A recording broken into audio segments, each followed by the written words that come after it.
Neste vídeo dos 69 minutos sobre a sexualidade vamos falar de abusos. Porque também há abusos na sexualidade, não é? É algo mais restrito porque muitas vezes é algo que é escondido. A sexualidade, como não é muito verbalizada e acaba por ser um tabu, esconde muita má sexualidade.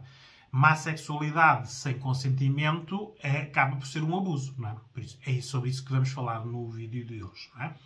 A maior parte dos abusos nas crianças vem um bocado da parte da sexualidade não haver uma educação sexual. Não é? As crianças não sabem que o que está a ser proposto por adultos, se é bom, se é mau, se é normativo, se não é normativo, se é moral, se é imoral, não sabe porque é uma criança, não é? Aliás, muitas crianças só sabem que foram vítimas de abusos quando entram no circuito escolar, não é? E no comparativo, falando com os meninos e as meninas, outras veem que o que se passa com elas não se passa com os outros meninos e com as outras meninas. Por isso é que muita dos abusos sexuais em crianças se passa quase nos seios familiares ou nos circuitos familiares, pessoas que frequentam as casas das crianças, não é? Tem que haver aqui sempre a parte da denúncia, porque o abuso, todos os abusos são crime. O problema todo é que as denúncias, porque vem da parte da vergonha e da parte até da culpa. Há muitos pais que se sentem culpados dos filhos terem sido abusados sexualmente porque não providenciaram a proteção necessária, não escrutinaram bem as pessoas com quem as crianças se davam, confiaram demasiado em determinadas pessoas. Ora, tudo isto são situações em que as pessoas podem permitir só o abuso, não é? Obviamente, escusado-se a dizer que um abuso sexual numa criança marca para a vida, não é? Porque é algo que não é normativo naquela idade, o próprio corpo não está preparado para o abuso e estas crianças, se não forem acompanhadas, depois chegam à adolescência ou a pré-adultos e a própria sexualidade delas, já voluntária, por isso já a gostarem de pessoas, é sempre contaminada com esta parte que ficou memorizada fisicamente, não é? Por isso, temos que ter muita atenção na parte dos abusos. Quem tem filhos, de ver com quem os filhos frequentam e muitas vezes ver que grau de confiança nós damos a determinadas pessoas para terem com os nossos filhos. Porque hoje em dia, ou há o 8 ou 80, não é? Ou ainda existem educações muito de esconda nudez, não mexe no pipi, na pilinha, não te dispas à frente de pessoas mesmo conhecidas, não vistas essa saia tão curta, essa roupa tão coleante, por isso, muito rígida, ou então, anda tudo nu, isto é quase naturismo, não é? Só nestes graus do 8 a 80, não é, que são proporcionados os contextos para os abusadores, porque os abusadores têm como fetiche, ora, vão lá ver o meu vídeo sobre o fetiche, por isso, têm fetiches de terem prazer sexual com crianças, não é? Por isso, se é um fetiche, elas tudo fazem para concretizarem os seus intentos, não é? Como veem no meu vídeo do fetiche, o fetiche é algo a que nós nos dedicamos e é algo que até envolve adoração e amor, não é? Por isso, um adulto, que neste caso tem uma perturbação, tendo o fetiche de ter sexo com crianças, tudo fará para ter sexo com aquela criança. Por isso são muito cuidadosos, são muito protetores, dão-lhes tudo, para as crianças são as melhores pessoas do mundo, não é? Tudo isto, os pais têm que estar atentos, não é? Quando existem pais, não é? A estas situações. Escusado será dizer que nas instituições a probabilidade de acontecer abusos são maiores. Por isso é que vimos alguns casos em Portugal até de pessoas conhecidas que utilizavam a rede de instituições públicas para fazer a agressão de crianças, não é? Ou na igreja, onde hoje em dia ocorrem processos de pessoal das igrejas que abusavam de crianças ou de adultos, não é? Tudo o que seja propenso a silêncios, a não falar, a vergonhas, a penas, a culpa, proporciona estes contextos, não é? Ora, os abusos existem nas crianças, pois existem também nos pré-adultos e nos adultos, não é? Tem a ver como é que nós vemos os abusos, não é? Porque muitas vezes, se crianças que foram abusadas e que não foram acompanhadas, repetem abusos sobre outras pessoas, não é? foi uma aprendizagem, por isso eles repetem a aprendizagem. E depois há os abusos, obviamente, que são que nós não esperamos. Quando nós somos violados ou violadas por alguém, não estávamos à espera de nada, não é? O problema todo é que aqui depois também a culpa cai sobre a vítima e não sobre o agressor ou a agressora, não é? Porque quantas pessoas depois não vão ao tribunal fazendo queixas, e já são uma porcentagem muito pouca de pessoas que fazem queixas, a maior parte delas tentam entrar em processo de negação e de não falar deste assunto, não é? Há famílias até que perante abusos, seja de crianças ou de adolescentes ou mesmo de adultos, preferem esconder a situação, não falar. É como se aquilo não existisse.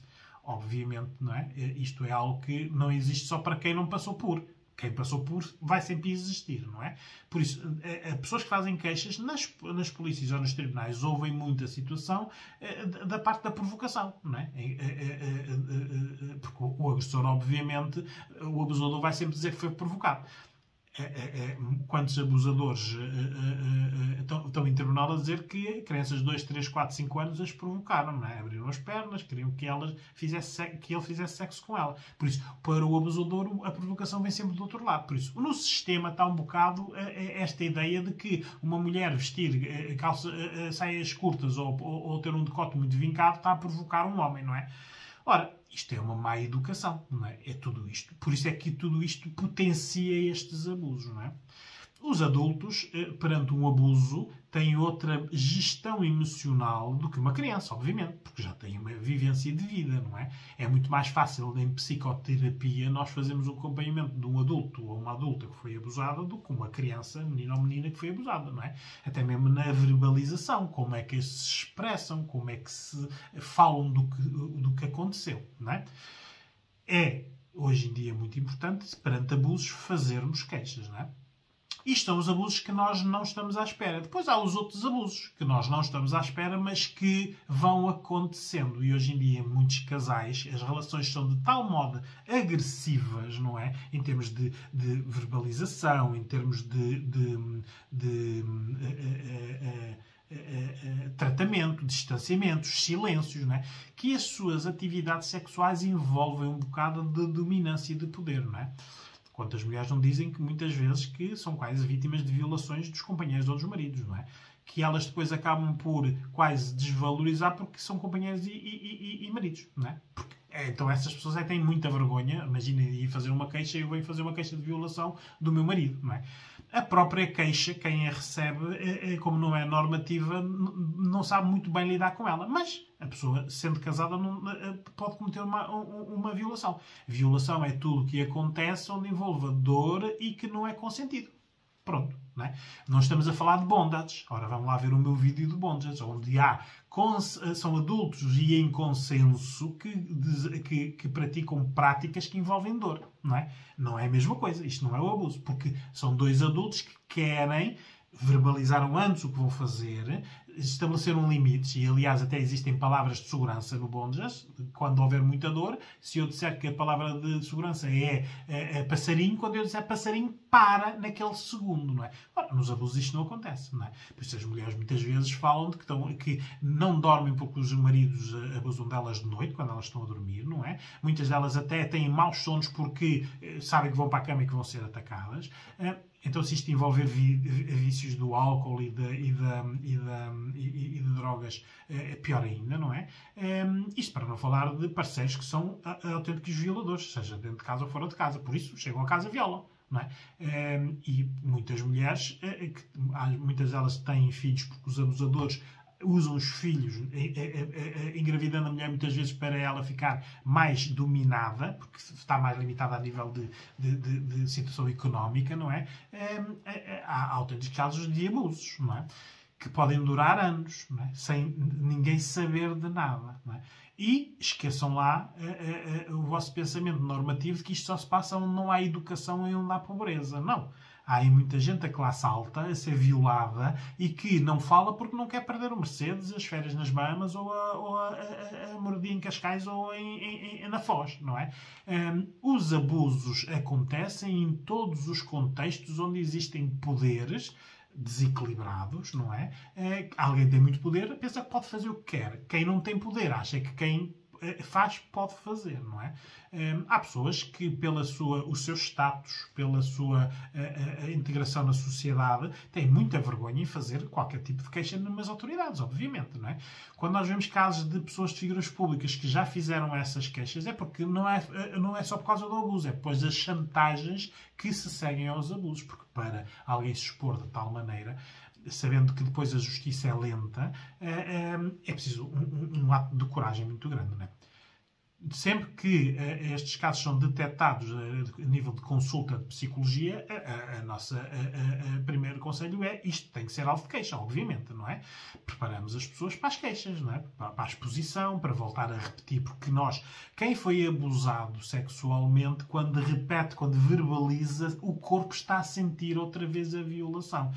Por isso é que é muito importante hoje em dia nas queixas e nos tribunais haverem as gravações para memória futura. A pessoa diz uma vez, está gravado, não tem que andar a repetir 10 vezes a mesma coisa. Antigamente repetia-se na queixa, depois na contra-queixa, na audiência, na negociação do acordo, de um eventual acordo, numa desistência. Estávamos sempre a repetir, porque as pessoas estavam quase sempre em permanência abuso sensorial, não é? Ora, já falámos das crianças, dos pré-adultos e de adultos, vamos agora falar de um campo onde existe muito abuso sexual, que é nos idosos, não é? É uma faixa etária onde os silêncios imperam mais. Por muita vergonha, porque muitos abusos são até cometidos por parceiros, não é? Porque aqui também já existe muita parte de alguns vícios que já vêm de adultos e que permanecem na velhice. E depois também porque as pessoas têm muita vergonha de depois dizer o que se passou, não é? Muitas vezes já nem conseguem situar no tempo ou verbalizar bem o que se passou. Sabem que foi algo que não gostaram, algo que lhes doeu, algo que lhes provocou feridas, algo que não é normal. Não é? As mulheres, se tiverem uma má vida sexual, e quando eu digo uma má vida sexual é não terem orgasmos ou não terem muitos orgasmos, porque uma má vida sexual não é o parceiro não dá prazer ao parceiro, não, é ela não ter prazer. Chega aí aos 45, 50 anos, na fase da menopausa, e que inconscientemente quase que entram na reforma. Acham que os parceiros desistem delas sexualmente. Não é? Por isso acabam ali a sexualidade, entram nos 50 anos e aquilo estão em paz. Não é? Por isso, vejam lá quanto mal era a sexualidade destas pessoas para preferirem estar em paz. Por isso, anularem algo nelas que lhes dava prazer. Só que como nunca lhes deu muito prazer ou nenhum prazer, elas preferem não estar assim. Ora, agora vejam uma pessoa neste estado de espírito, por isso estou em paz, de repente os parceiros quererem a sexualidade, não é? Isto acaba por ser muito desorganizador emocionalmente, porque elas não conseguem dizer não porque são parceiros, não é? Muitas vezes há aqui muita diminuição do parceiro para ela, no sentido de que tu já não consegues, há muita desconfiança, não fazes comigo e andas a fazer com alguém, não é? E tudo isto condiciona ao abuso, não é? Raras são as queixas das pessoas de abusos de pessoas de faixas etárias muito elevadas, não é? Porque há muita vergonha, não é? É quase que isto passou a ser uma situação em que é normativo serem abusados, não é? Obviamente, filhos e filhas que veem estes idosos, idosas ou idosos, porque também há idosos homens a serem abusados numa porcentagem menor, não é? Mas têm que estar atentos, não é? A infecções recorrentes, a sangramentos, a medos repentinos, por isso o idoso ou a idosa estar ao toque muito aversivo, para se falar deste assunto. Porque se não se falar, ele não existe. Porque os idosos abusadores e quem foi vítima remeteram-se ao silêncio, não é? E depois, obviamente, vamos ver aqui a parte da psicologia. Imaginem uma mãe ter que dizer a um filho ou uma filha que foi abusada sexualmente pelo parceiro, não é? Que pode ser pai ou não dos filhos, não é? Isto envolve muita coragem, não é? Por isso é que há tanto silêncio e tantos abusos, não é? Isto também faz aumentar, por exemplo, nesta faixa etária, as doenças sexualmente transmissíveis, porque os homens nestas faixas etárias não utilizam preservativos, fazem sexo fora de casa e dentro de casa, não é? E há aqui muito, nos centros de saúde, há uma rede aqui que está a apanhar muito nesta faixa etária muitas doenças sexualmente transmissíveis, porque não há uso do preservativo, obviamente não há aqui nenhum grau de prevenção, não é? O abuso só é permitido pelo silêncio, pelo contexto onde a sexualidade não seja falada. Porque como não há comunicação e o sexo é tabu, tudo o que acontece não respira, não fala. E isto cria vidas muito más, não é? Porque as pessoas não sabem gerir isto. Devem procurar ajuda psicológica, obviamente, para haver acompanhamento, até mesmo para saberem que algumas coisas que estão a acontecer são crimes, porque a maior parte das mulheres que são violadas pelos homens não configuram isto como um crime, não é? Mas é. E, aliás, se o tribunal pegar no caso e ele for condenado, até há agravamento, porque ele é companheiro, ele é parceiro. Por isso, deveria ser o último a fazer o abuso, não é? A lei tem também graus de intensidade de condenação, não é? A única questão é que as pessoas não acreditam na justiça, por isso não fazem as queixas e sabem que em tribunal, então, isto não dá em nada, não é? Apesar de hoje em dia já haver aqui grande mudança, não é? De mentalidades e hoje em dia um juiz decretar uma pulseira eletrónica ou um afastamento obrigatório já é corrente, não é? Mas as pessoas ainda têm muita vergonha. Por isso, o abuso vive da vergonha. Temos, mas é que deixar de ter vergonha do abuso, não é?